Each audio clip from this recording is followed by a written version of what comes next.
Mi se vraćamo na našu kandidatkinju broj 1. Njen muzički uzor je Kristina Aguilera. Crno i belo je sve,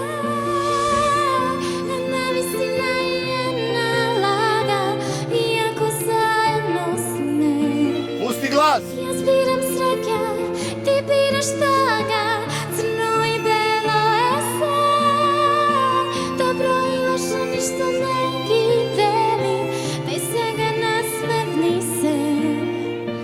Te noć me vodi, vonok je deli, v oči se ga gledaj me, tam utike najdeš se, ajde predaj se do kraja, za novo rađanje so mene. Otvori duša, priznaj mi, što sme sega ja si ti.